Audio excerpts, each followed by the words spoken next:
Sometimes I change it to a tapestry, sometimes it's just something else. You never know what it's gonna be because I'm just too fast for you, you know, like.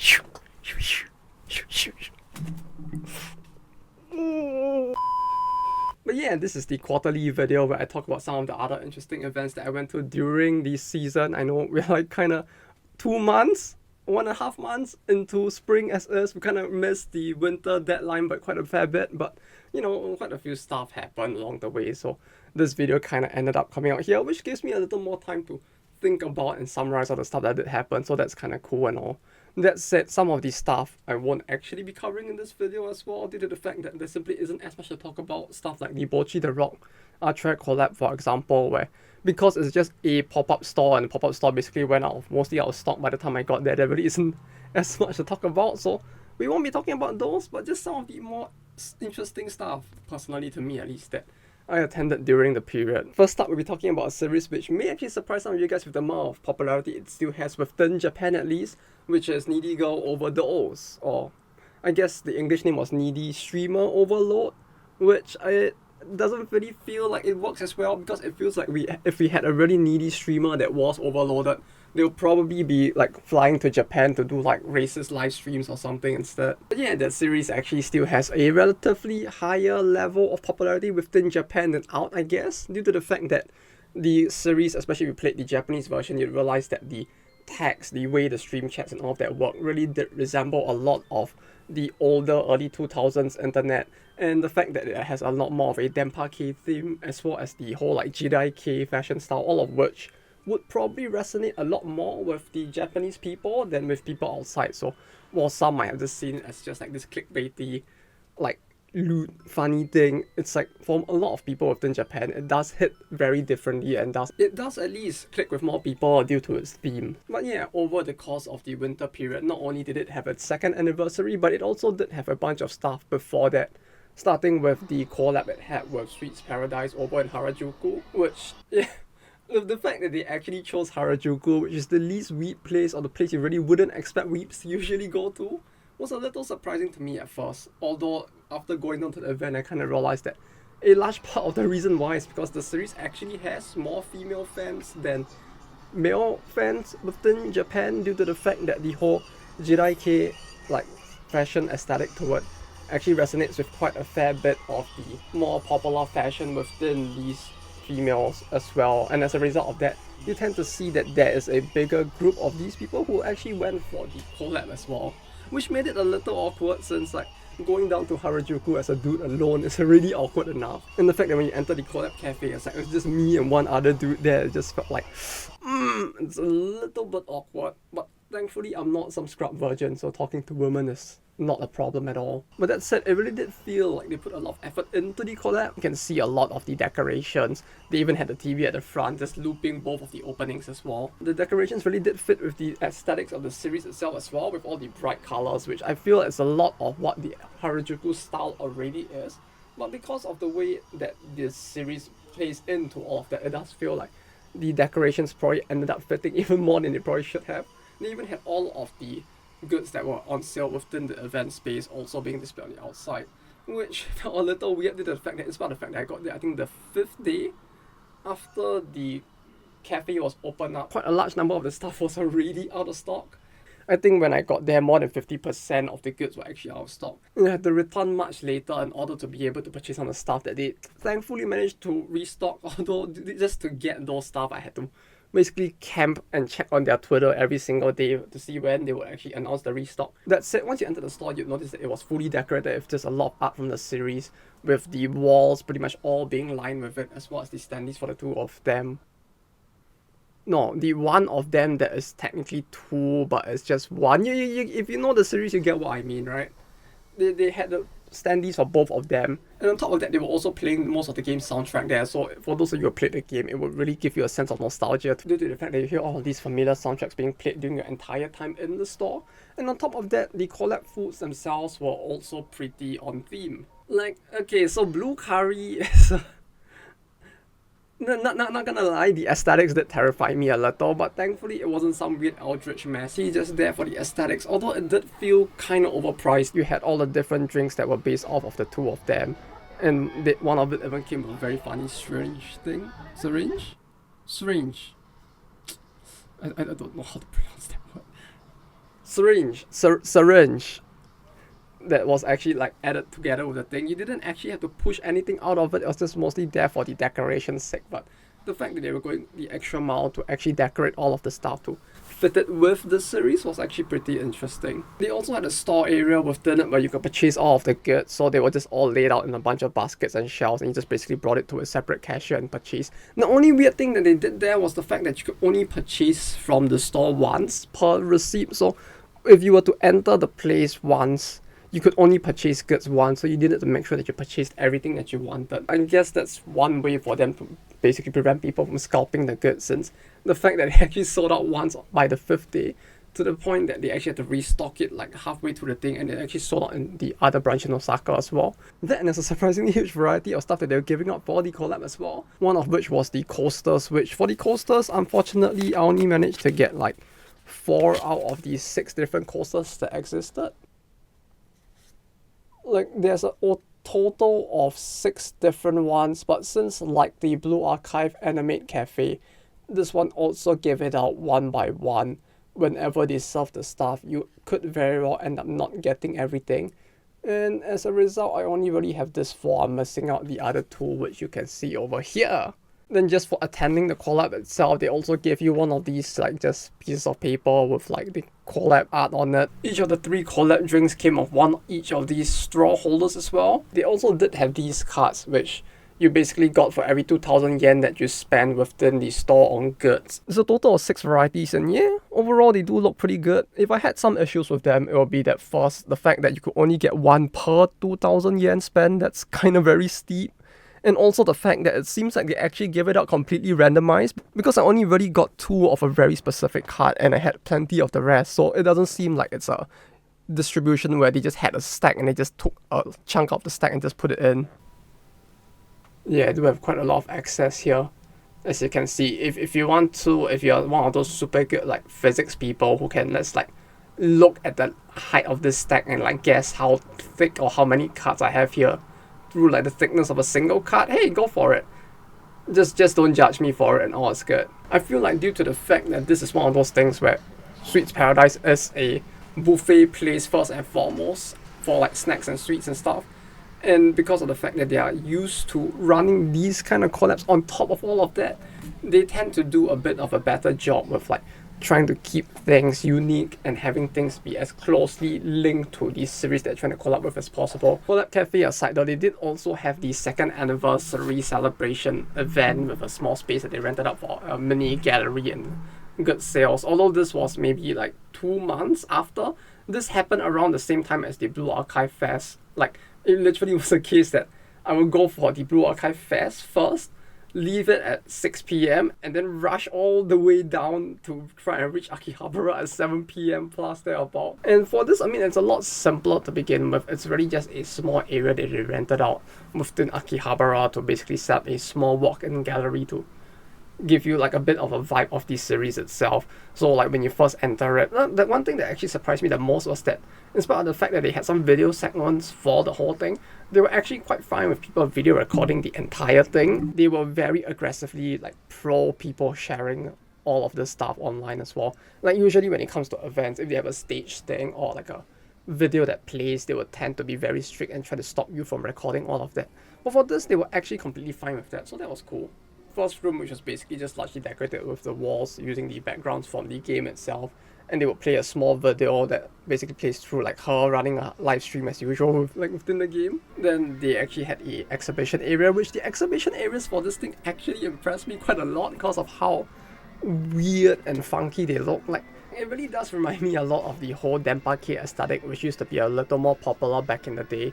Though even then it was popular among basically weirdos like me to begin with, so not like something that everyone would be into, but at the same time it was something that at the time I kind of really enjoyed quite a fair bit as well, and so it was something that seeing all of this now, it just felt really nostalgic, especially because of the way that they were using the lighting and the type of items they were using as the props for all of the different like exhibits that they had. And then when you enter the next area, it was basically just a bunch of TVs that were just set to like play static or just a bunch of random like lights and sounds every once in a while.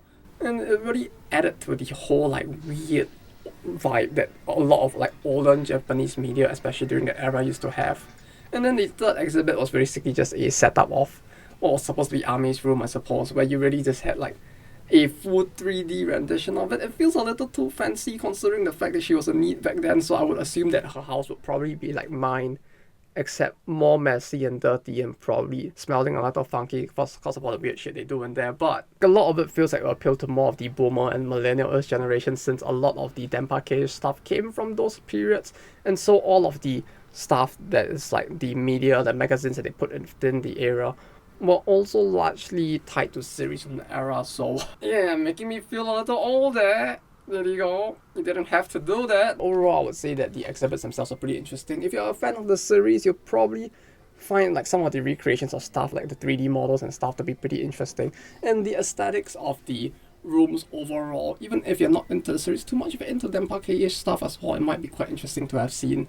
But aside from the exhibits, the rest of the place was mostly just a store selling goods, which the only interesting thing I guess I could say about the goods there was the fact that they did have some unique goods for this store that weren't just from an online shop, but they did also have a lot of the stuff that basically ran limited prints on the online shops in the past, all being restocked and sold there as well. So if you actually missed a chance to get all of those stuff, you would be able to get it here. So I don't know if they're gonna do another one for the 3rd anniversary, since like this is just a a one-off purchase game and it's a visual novel with a fixed end to the story, so it feels like something that wouldn't have like an insane level of following all the way through like 10 years from now. But who knows, maybe they'll actually be able to keep this going for another year and we might see even more interesting stuff next year as well. So before we get into the second part of the video, I think some of you may already know about this. For those of you who don't, okay, so look, okay, don't panic, okay?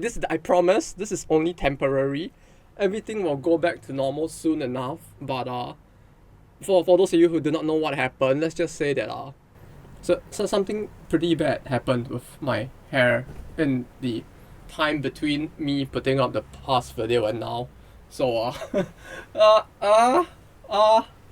yeah. So what happened was that I kind of told the stylist that like, hey, my hair is getting kind of long. For those of you who know, like it was up to my chest level, like about here. So I was like, yeah, hey mate, could you like get it to like maybe here or something, like somewhere near my shoulder? And yeah, apparently like, I mean, to be fair, it's probably my fault that this happened, since I didn't specify to him like shoulder length before the curls and not after. But yeah, apparently he cut it to like shoulder length around here before the curls, and then like when the hair started to curl up, it's like it kind of. So it will probably be a few months before I get my hair back to normal, since there ain't no high-speed growth serum or anything. For the guy who was hoping that I would do the Gakuto cosplay from prison school, it will happen. I just need to get my hair back to its original length. So until then, y'all gonna have to like live with me looking like this. I don't know who I look like anymore, right? But if you know who I look like, do let me know in the comments or something. But anyway, this second event was, I guess it's not really so much of an event. It's just more something interesting that happened with a specific pop-up store because of the implications that it basically has to like most of the like Doujin stuff and how important it is to like the anime scene in general as well. So like for those of you who noticed like me wearing this like purple-ish jacket that turns up here and there in some of the other videos and like pictures as well. And if you're wondering like who is this like generic looking anime waifu on it over here, then it is actually from a Doujin series, which is completely safe for work. It's like a very wholesome thing. Like if you know Hayate no Gotoku, the Hayate, the combat butler, the one where the guy becomes the butler for the person and the whole thing happens with like all of that and Kugimiya Rie and whatnot. It's kind of like that, if instead of like your early 2000s female protagonist like Nagi with the whole tsundere thing, you kind of had like your modern day Bochi the Rock as the person who is the rich female protagonist instead. But yeah, either way, I'll put the creators like Twitter. You can go there and check it out for yourself if you're interested. But what was interesting was that basically this person who made this, the dude, he actually became really popular as a result of this original series that he created. An interesting thing is, during Winter Comic Con of 2023, he actually announced that they were actually gonna set up a pop-up store in one of the smaller stores within Akihabara. And he also did this interesting thing where he tied both that and Comic Cat together by basically giving out a scavenger hunt paper where you could get 2 stems from each. The ink was a little faded for some of it because of the fact that, especially for the ones at the pop-up store, apparently enough people had gone to the point where the ink was just a little weak at this point, so it wasn't as clear as the ones at the top from Comic Cat itself. But yeah, overall it was pretty cool for me, especially as someone who really does enjoy like the stuff people create within the Doujin scene. It's really interesting to see when stuff actually makes it big. They had a lot of stuff at the pop-up store itself. In fact, I was actually surprised by the location of the pop-up store because it was actually located far to the north of the back alleys of Akihabara, where people typically wouldn't go. Like, if you were to go to that area specifically, the only reason you would be there is because you were looking for like second-hand retro games or second-hand retro board games as well, because that is far past where people would typically be going, because by the time you get to that area, it's mostly just electronic shops instead. Like, the building looked old as fuck, and like, the only thing that was outside the building aside from the Surugaya's like wall, because they were on the first floor, was really just a very small poster for the series, just like pasted on the wall there. Just it looks so scuffed, like it was almost like a scam that was trying to bait people in or something. But it turns out the store itself was actually pretty fine. Pretty decently decorated, I guess. I mean, it didn't look damaged and old, it just looked like a very normal store, which good enough considering the state that the building was in. Like, I really expected going into the building, I was gonna actually go up to the store and see like a bunch of this like Yakuza members sitting there playing cards and just turning and going like, oh, and then I'll be dead or something. So the fact that the building, once you get into the store stuff, it was actually relatively like fine, and that was great enough for me, I says. Like, they even had a little crane machine there where they actually had crane games for some of the stuff from the series. I wasn't about to do that because crane games, not my forte. If I was so good at crane games, I probably wouldn't have become a game designer, since I could just sculpt like crane figures and just make a living off that, like some of those bums in Japan. They had an entire corner of the store for the specific pop-up store, which already, despite how small that area is about a fifth the size of the store, so you can get a sense of how small the store is from that, hopefully. And they even had a little gachapon machine which allowed you to get mini randomized enmas, which are like the little like these things, the wooden things that you get at the temples or shrines in Japan. And they had a bunch of different size ones. I think like I somehow managed to get like almost all specifically for 2 varieties, which were the it's not focusing, god damn it. There we go. This one, which was for bad luck, and the mid luck one. I didn't manage to get the rest, which supposedly the rest were all of different sizes, so I ended up with all of the ones that were all the tiny size mid bad luck one. Yeah, I don't know. As it is, I'm already a recovering gacha game gambling addict, so I don't really want to spend too much on it, so I only bought like 4. Unfortunately, I got 2 dupes of each of the 2, and I didn't get any of the rest, so this is just the signs that I need to get back into gambling. But yeah, overall, this was a very small thing. It's like they just had a pop-up store there with a tie-up to the collab that they had going on in Comic Cat as well. And they also had a little board that was set up outside of Radio Kaikan for a very brief period after Comic Cat as well. A very small step, perhaps, for some who might look at all of this when you consider how big many of the ads for like mobile games are in Japan, especially in Akihabara nowadays. But for a small doujin series that really just got incepted by this guy out of nowhere like this, and that he just sold like as physical books within events, to see the growth that it has gone through within just the 2 years since he started it. Because around the time when I made the initial like community video, he was really about just getting started, and I think that was around the first time I actually mentioned the person. And it's like to see them grow from that to this within just like 2 years is pretty cool, pretty hype for me, because I do like my botchers, right? I do love my slightly mentally disabled friend over there. Shh, don't tell her.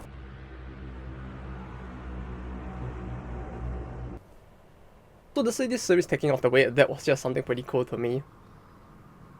Next up, this scarf has nothing to do with what I'm talking about next, but I figured it would be a good way to add a transition. I feel like the more stuff I put on, the more I'm starting to look like some kind of manual laborer instead, especially with the crumpledness of the shirt I'm wearing on the inside. But yeah, for the third place I went to that I found kind of interesting, I actually went to at the behest of one of my colleagues, because I have a bunch of colleagues who really like the MiHoYo stuff, so together with them I went to the Star Rail Planetarium thing that was happening within Tokyo as well. And in case you're wondering, yeah, it really was that. Like, it was a Star Rail experience thing based off the Colony Hotel arc that they're currently in the story. I would say what actually surprised me about this initially was the fact that it really, on the outside, it's like it was very low key to the extent that I didn't even know it was initially happening in the building.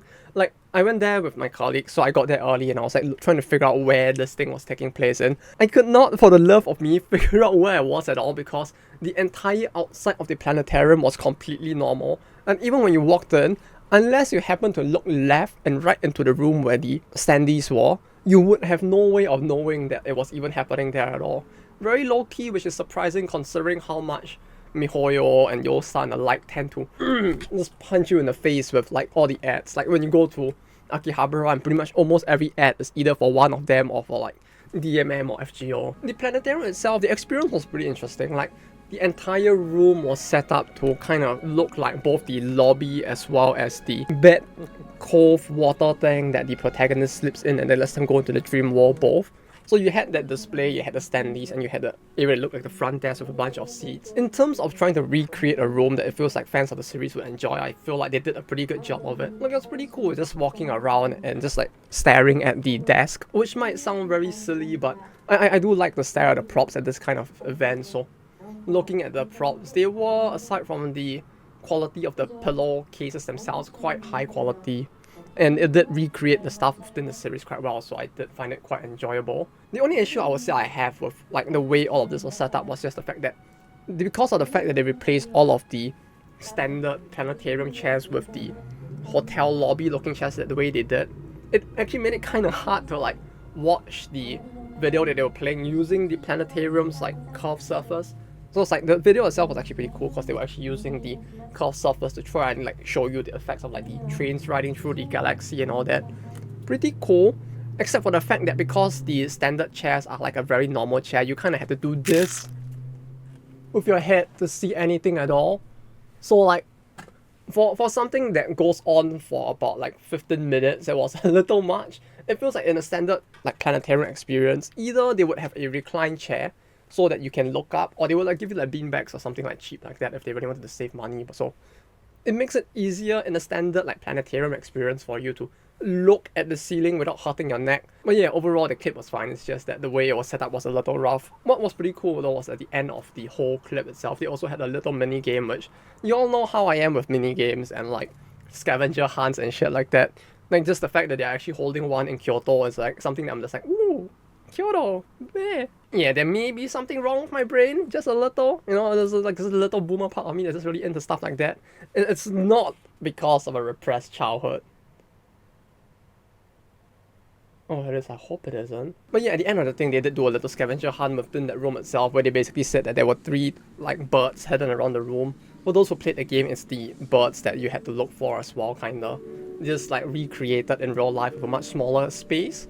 And the whole thing overall was pretty fun. Like, one was actually being held by a staff member who was walking around hiding it, so that was a bit of a big brain move since no one would really go and like ruffle the staff and like try to like figure out that whether they had the items. Right, maybe in other parts of the world they would, but in Japan it's like, unless you're a very racist guy who's like on the trains screaming like Hiroshima or something, people typically aren't gonna touch you. And everyone basically got a mini reward for clearing the whole thing. So for seatings where everybody actually manages to work together to successfully find all the 3 birds, you actually get this, which is a hollow foil postcard, because like, yeah, it does say it's a postcard on the back over here for the characters from the most recent update.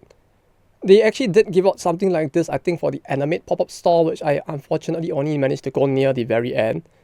But the hollow foilness of it was specific to if you got it in this place, so they actually did like give it a little bit of collectability as well. There isn't really nothing much on the back unless you have not even played the game before, in which case it does tell you like, yeah, check out Honkai Star Rail over on the App Store, which like if you weren't even interested in it, I don't know why you would even be there and have this in the first place. Then the other thing you get is a collectible card, which is one of these. Also hollow foil for one of the characters. Although for this one it's actually randomized, so me and the lads, we all got a different one. But yeah, I'm quite satisfied with her. She looks like quite a waifu. Her booba may be a little too big for my taste, but that is fine. As for the pop-up store itself, I do have some clips of it, so I'll just have it running here as well. They actually had one to celebrate the anniversary. So it was actually located in the Shibuya animate, which was a little surprising to me because they chose not to have it in the Akihabara animate, the biggest one located centrally where most people weeps would want to gather. They didn't hold it in the Ikebukuro one, which is the biggest animate in the entirety of like Tokyo, right? That was the flagship branch that they have recently set up during the pandemic. Instead, they chose to have it in the one floor building in Shibuya instead, which, yeah, it's still centrally located enough. It just felt a little weird that they chose like a location off from the two main flagship areas. And for the pop-up store itself, it was mostly fine. I mean, by the time I got there, it was like some stuff was already sold out, and some of the stuff that they apparently like announced online were only for online pre-order, so didn't really get anything in the end. They had a setup for all the different characters and like where they belong to in terms of like the organizations and the like. And they also had a PS5 that was designed to look like the train that you see in the game. The only issue I had with it is that for some reason they decided to run a 15-second ad on loop constantly. Like instead of doing something where like you have multiple ads that will loop through within the area, they just had a singular 15-second ad for the new season that just kept looping on repeat. So that got annoying really quick. Like if you're in there for even 10 minutes, that means that you're probably gonna hear it like 40 times over. After all, they do have quite a lot of pretty like well done ads that they actually play on YouTube as well. For those of you who are like smooth brain like me, you know, cutting your hair to the point that it was way shorter than you initially planned, you may have actually not had ad blocker on YouTube and therefore you may have seen those ads. Like they could have used all of that, they choose not to do it and just do this instead. So yeah, maybe they had a plan for something like that, or maybe this was their way to ensure that people don't stay and stare for too long. You know, it's a reverse psychology thing to ensure that the queues can flow in and out, even though because I went near the end there wasn't any. But hey, overall, pretty interesting to see the store since I don't really get a chance to go to Shibuya very much, so I don't browse that too often, so seeing all those was actually pretty cool as well. Okay, yeah, that was way too hot. Like wearing a scarf indoors in like spring 23-degree temperatures in the afternoon isn't the smartest idea. I mean, I have been making a lot of pretty bad decisions recently, so I guess it fits pretty well. It's especially when you consider the fact that the next thing we're going to talk about now is more linked to the scarf than the Star Rail thing, so I don't know why I did it in this order. But yeah, with Blue Archive, two things I suppose, which I actually kind of missed out one of these at the time because of the fact that there's quite a bunch of things were going on since then till now. Was just the fact that in December there was actually a Blue Archive karaoke as well for Joysound. Although I didn't do very well that one, my throat was a bit in a weird position, so I couldn't do the or stuff like that, you know. It didn't work out as well. But that one was actually pretty cool as well. They actually had a collab room, a lot like the one recently during the anniversary fest, or after it rather. Overall, it's hard to compare the collab room itself between the two, but if you watch the video I talked about all the different collabs that they had for the Blue Archive karaoke so far, that one I actually did enjoy quite a lot because aside from the standees that were outside the room and the internal decorations, they also did have a pretty big variety of drinks as well.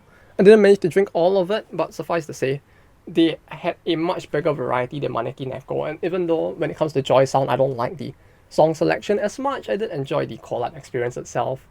And that time I didn't have to freaking take a train all the way to Osaka just to be in the room, so that was also a very big bonus for it in my opinion. Also, another thing that the Joysound collab did that I did enjoy a little more is the fact that the randomized item that you get per item that you purchase off the drink menu there, instead of a collectible card like it was for the Maneki Neko one, it was actually a collectible coaster instead. So in terms of the size of it, it's much bigger than the one for the Maneki Neko collab, and as a result I feel like that kind of works out in its favor instead, since you do have a much bigger piece that is most likely easier for you to display as well, since compared to a card, which I don't know what you would do with it or where you would put it, with this you can actually display it within your room, and it's like it will be a reasonably sized thing that you could just prop up with your standard item stand if you have any of those. Like I do have one that was used for a giant medal in the past, which you could just use to like prop up stuff like this, or there are many other ways you can do it which would make it easier to hold up than with a very small tiny card. Overall, for the drink selection that they had during the event as well, it was a lot better. They had a proper range of fizzy and non-fizzy drinks, including just like coffees and teas, which personally for me at least is something that I find to be a little better, since I don't like drinking too many fizzy drinks at the karaoke because of the fact that it does affect my throat a little and makes it harder to sing. So having a bigger selection, also including caffeinated drinks and where you can actually tell what the ingredients are, makes it a better collab, in my opinion, in that aspect than the Maneki Neko one. And lastly, I figured I may as well talk about this as well, since I did meet some pretty cool people there. But I did go down to the Blue Archive, Sensei no Archive Doujin event as well this time. To the two people who like reached out to me before you guys went over, to the two of you very cool people from Sweden. You know who you are. It was good meeting you guys. But yeah, if you guys actually see me at an event, do feel free to say hi. But yeah, this time around they actually held it at a different location, which, God, I actually loved the location they picked this time. Like, it may seem very silly that like someone's getting this hype over the location, but considering the fact that this time around they actually held it within Tokyo, and the location was relatively big, was pretty good. Because like the initial location used for the other Blue Archive event was closer to like central Tokyo. I can't remember the name of the location, but that location, the big issue with it is that while it was very centrally located, it was really tiny, so you had an issue where the back area was just completely packed and no one could even walk around there. This time around, they got an area that I would say is about the size of the one within Yokohama, so they did manage to get like their few hundred circles in there. In terms of the population of people visiting the event, there were quite a lot of people there. I would say for a specific single series event, it was quite packed, more so than the previous few Blue Archive specific events. So that's pretty cool to see, I guess, that the series is actually doing that well, to the point that the number of people like attending these events are actually increasing, due to the fact that I'm really on a budget like right now after all of the different events till like now, and the fact that I'm going to Kyoto again at the end of the month. I really need to save up some cash. So I just did buy a bunch of stuff, like 2 music CDs, because I do like to collect those like music CDs, and the remixes that people make are pretty good, which also gave me a pretty good lesson. And like, thanks to the 2 people who like dropped by as well, about how like rare CD players are outside of Japan nowadays. Like within Japan, like it's also starting to get phased out, but it's still enough, or like significant enough, that many of these doujin circles, this indie like music circles, are still selling CDs instead. So like, to me, it's like something that I would look at and be like, oh yeah, I'm just gonna buy that. But for like people overseas, it's like they come in and like, that's cool, I wish I had a CD player. And it makes me feel very old and out of touch. Another interesting thing I found out was that this is taking my brain a little bit to register, right? Cause like, aside from Sensei no Archive I've gone to before, and the one I talked about in a previous video, which was about a different event, there's also a third one being announced now, which they actually had the posters up at this event, or like flyers as well, so you could like bring those back if you wanted to. And this one's happening on the 23rd of September. That's the 9th month, I think. I don't know, man. It's just shocking that the series has gotten this much like people creating content for it, to the point that they can actually host like multiple events to this extent. It is actually quite shocking, since like stuff like this is really quite uncommon, even for series that have been really popular.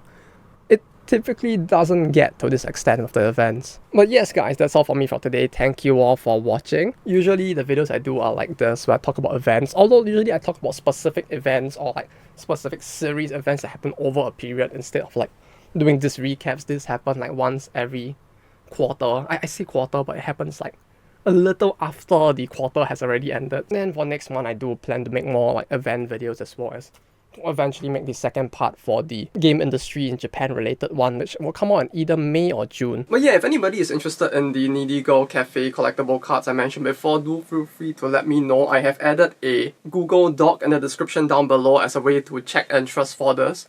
If you want it, just let me know there. I don't really have enough for like full sets, due to the fact that like it seems that it was relatively random-ish, to the point that I only have 2 of a very specific one. And for the rest, I actually have more than like 10 copies each, so those should be easier for me to give out. So if any of you are interested in it, do let me know down below, and I'll see how best I can divide it out. Once again, thank you to you guys for watching this video. It's thanks to you guys watching all of these videos that I'm able to keep making more SS. And special thanks to the following people: Ran Yakumo, Rose Yuo, Nick Green, Kaori, Jean-Claude Van Damme, and Arisu. I don't turn on ad revenue for all videos, just for some of them, especially when the topics are a little heavier, like the previous video on DL side. I actually just didn't enable it at all, so even then, there is still some level of ad revenue that comes in from YouTube, thanks to you guys like watching the video. So thank you to everyone for helping to ensure that I can keep making more stuff. Should I do the hard thing? I don't know if I'll look like a bit of a twink with the short hair doing that, but love y'all. Thanks for the support as always. And until next time, take care and